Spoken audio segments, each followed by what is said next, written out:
হাল মিন মাজিদ বলে আওয়াজ দিবে জাহান্নাম। প্রশ্ন আসে জাহান্নাম সেইখানে থাকবে? হ্যাঁ অবশ্যই থাকবে।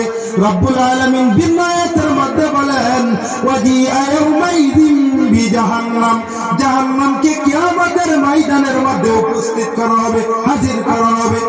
আল্লাহ তাআলা বলবেন ও ফেরেশতা যাও জাহান্নামকে 70,000 শিকল লাগাও, শিকল লাগায়া জাহান্নামকে হাশরের জমিনে নিয়ে আসো। আসার পর জাহান্নাম এমন আওয়াজ দিবে। আর তাফসীরের মধ্যে আছে আল্লাহ নবী সাহাবী আব্দুল্লাহ ইবনে মাসউদ বলেন 70,000 শিকল, আবার একটা শিকলের মধ্যে 70,000 ফেরেশতারা ধরে রাখবে। সুবহানাল্লাহ। এই অবস্থায় জাহান্নাম যখন আওয়াজ দিতে লাগবে, জাহান্নামের আওয়াজের ছুটে হাশরের জমিনটা থরথর করে কেঁপে উঠবে। আর ওই সময় জাহান্নামে আর আওয়াজ দিবেন ওয়াসিকাল্লাযীনা কাফারু ইলা জাহান্নামা যুমারা। আল্লাহকে বলবেন আইবারে খোদা আমার তোমার জাহান্নামী গুলো কোথায়? আমার পেটে দাও আমার বহুত খোদা। কে বলবে? যে বলেন কে বলবে? জাহান্নামে বলবে ও যুবক ভাই কিসের 2 দিনের জিন্দেগি ভরে আসরে বাবা, যে মেয়ের কাছে দৌড়াইতেছ সেই কেউই না।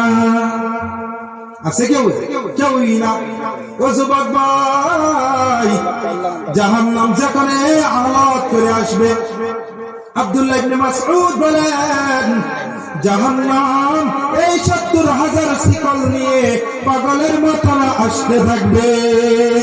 আল্লাহ বলবেন ফেরেশতা জাহান্নামকে ধর, জাহান্নামকে আটকা, নাহলে আমার সমস্ত বান্দা জাহান্নামে চলে যাবে। तमाम फरिश्तारा धरबे জাহান্নাম মানবে না। আল্লাহ তখন কুদরতি হাত দিয়া 2-3 ফোঁটা পানি জাহান্নামের উপরে ছিটাইয়া দিবে। জাহান্নাম তখন থেমে যাবে, হ্যাস হয়ে যাবে। আল্লাহর ফেরেশতারা বলবে এবারে খোদা কি আমরা এতরি ফেরেশতা এই জাহান্নামকে ধরে রাখতে পারলাম না, আপনি কি পানি দিলেন জাহান্নাম থেমে গেল। হে আমার ভাইয়েরা বুজুর্গরা, তখন মালিক আমার বলবে ও ফেরেশতা শুনে না, ওই দুনিয়ার মধ্যে আমার কিছু বান্দা ছিল যে বান্দারা রাতের বর্ষি যায় ভরে কান্ত, জাহান্নামের ভয়ে কান্ত, সেই জাহান্নামের ওই ভয়ের চোখের পানি আমি রব্বুল আলামিন হেফাজত করে রেখেছিলাম। ওই পানি আমি আজকে জাহান্নামের উপরে ছিটাই দিলাম।